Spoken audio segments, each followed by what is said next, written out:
Tout le monde, vous allez bien? Cool. Ok, ça fait un petit moment que je fais ce métier humoriste et je me suis longtemps demandé pourquoi je faisais ce métier. Je pense que j'ai compris, ok? Le but d'être humoriste, c'est qu'on fait des erreurs dans nos vies, on galère, on intériorise, on en fait des blagues, et vous, public, normalement, si vous n'êtes pas trop con, vous faites pas nos erreurs. On va parler du mariage. Ouais,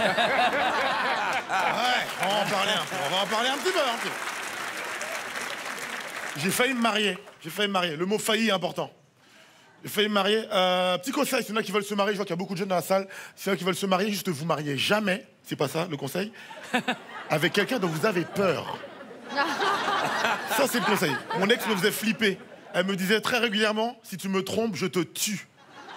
Et au début, j'ai pas eu peur. Parce qu'au début, je me dis, bah, elle rigole, j'ai grandi en banlieue, je me suis battu très souvent. Sauf que quand c'est une petite meuf d'1m60 qui mange pas de gluten qui te dit ça, ça fait un peu plus peur. Je suis haïtien d'origine. Est-ce qu'il y a des haïtiens? Je vais regarder les noirs seulement, on va laisser les blancs tranquilles. Non, on va laisser les blancs. Il y a des haïtiens? Non. Non, ok. Quelqu'un a déjà été en Haïti, par applaudissement? Non plus. Quelqu'un a envie d'y aller, par applaudissement? Ah, voilà! C'est bien! Allez-y, c'est un pays incroyable. C'est un pays qui est connu pour deux choses. Première des choses, la religion. Vous connaissez la religion du peuple haïtien ou pas? Non. J'ai cru l'entendre. Le vaudou, tout à fait. C'est vrai? Ouais, c'est le vaudou. Pour ceux qui connaissent pas le vaudou, le principe, il est très simple. Tu jettes des sorts sur les gens.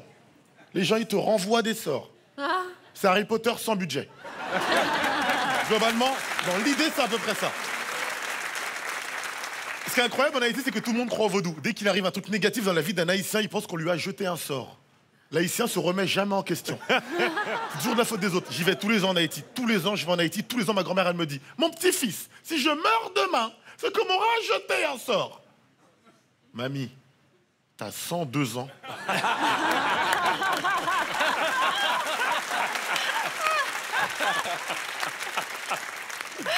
Mamie, si tu meurs demain, c'est que c'est l'heure, ma grande. Hein.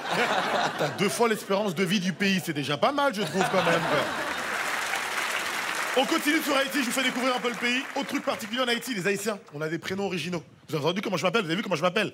Vous avez vu l'affiche de mon spectacle? Je sais pas si elle est là. Hein, je suis sûr que les gens, ils n'ont pas dû comprendre. Mon prénom, c'est Certes.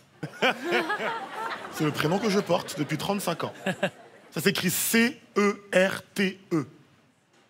Mon prénom, c'est un adverbe qu'une faute d'orthographe. Vous vous rendez pas compte, j'ai l'impression.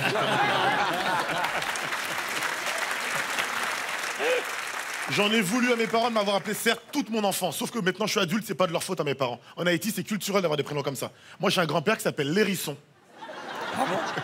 J'ai un oncle qui s'appelle Fisté. C'est le prénom de mon oncle. Je l'ai appelé Tonton Fisté toute mon enfance. Vous avez vu l'enfance que j'ai eue? Oh, dur. J'ai une petite sœur, je l'aime plus que tout au monde, ma petite sœur. Elle s'appelle Gwynline Emanette. Je vais vous l'épeler. Ça s'écrit G. W, 2 E, N, L, 2 E, N, E, M, A, N, E, 2 T. On l'a pas scolarisé, c'est trop compliqué pour ça. On l'a pas scolarisé. Mais il y a un truc intéressant, c'est que ma famille, ma soeur, mon oncle, mon grand-père sont nés, ils ont grandi en Haïti. Moi, je suis né en France. Moi, j'ai grandi en banlieue parisienne. Tu grandis en banlieue et tu t'appelles Certes. T'es une offrande pour les autres enfants. T'es un cadeau. Même le gros de la bande se fout de ta gueule. Vous vous rendez pas compte? J'habite à Paris aujourd'hui. Je me suis rendu compte d'un truc intéressant, socialement, entre la banlieue et Paris. Allez, on va être honnête entre nous, entre les Noirs, les Arabes et les Blancs. Les Noirs et les Arabes sont plus créatifs pour trouver des surnoms. Genre, allez, on va essayer de deviner, on va faire un petit jeu ensemble. Aujourd'hui, j'habite à Paris. J'ai un ami qui s'appelle Nicolas. D'après vous, c'est quoi son surnom? Nico. Tout à fait, c'est Nico. J'ai une copine, elle s'appelle Lucie. D'après vous, c'est quoi son surnom? Lulu. Lulu, tout à fait. J'ai grandi en banlieue parisienne. Moi, j'ai pas les mêmes genres de surnoms. J'ai un pote d'enfance, il connaît. J'ai un pote d'enfance, il est italien, il s'appelle Giovanni. Le pauvre, il lui manque 3 dents devant. On l'appelait Al Pachico.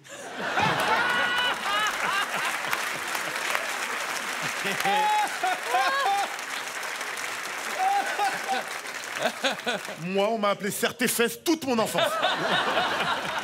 Vous avez vu la différence de créativité ou pas? C'est pas pareil. Je vous demande de bien retenir mon prénom, c'est important. Parce que quand t'as un prénom original comme le mien, je me rends compte, ça fait un petit moment que je suis sur Terre maintenant. Les gens, ils oublient. Ils disent souvent que quand t'as un prénom original, ils font ouais, je vais me souvenir. C'est trop cool, ton nom et l'original, il change. C'est faux. Vous vous en souvenez 10, 15, 20, 30 minutes maximum. Après, ça devient flou dans vos esprits. Parfois, je croise des gens 2-3 semaines plus tard, tu vois dans leurs yeux qu'ils ont oublié comment je m'appelle. Une fois, attends, me dis pas, je vais essayer de deviner. Tu t'appelles cependant? Non, c'est pas ça. Toutefois.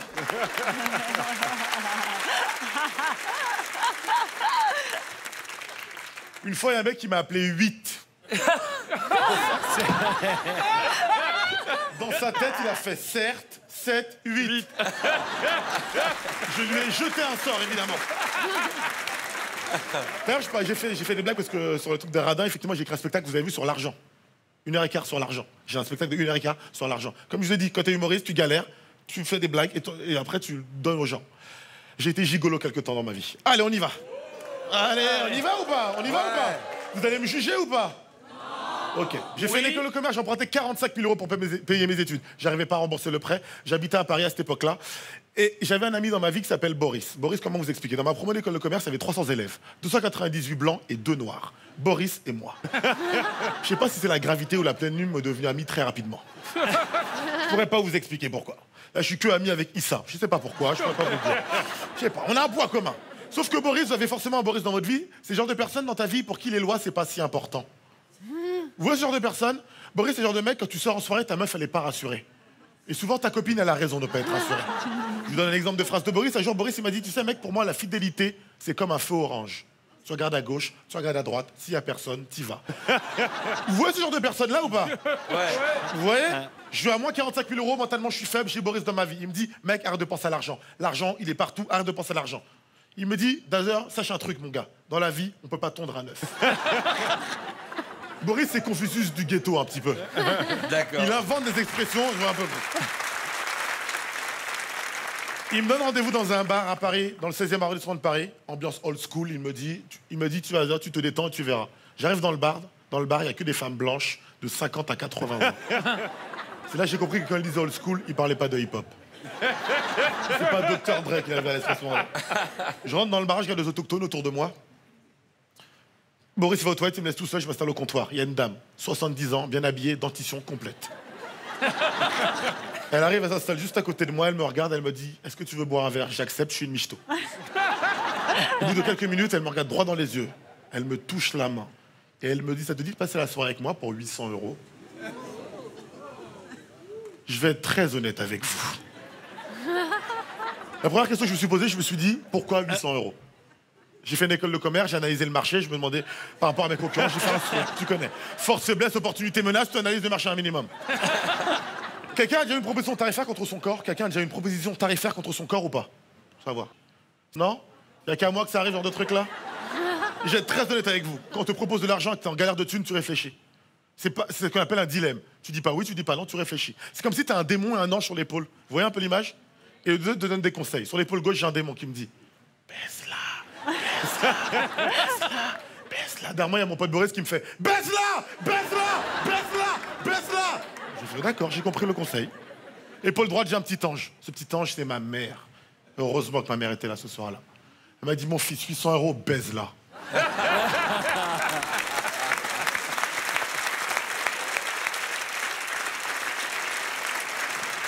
T'envoies la moitié à ta grand-mère et on est quitte. Merci à tous.